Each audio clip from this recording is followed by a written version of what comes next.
Hello, this is Jonathan Bow, and today I'll be going over how to use Alan's detailing tool. This is important because when we update a new profile, we also have to update the new annotations.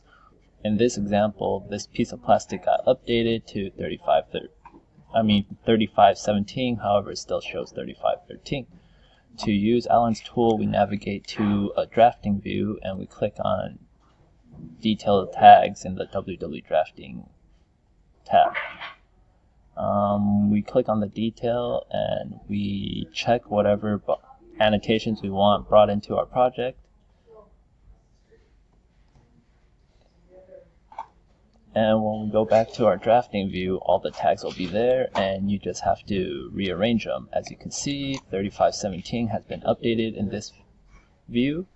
Please also note that this tool currently only works for detail items and not the actual profile item. Thanks.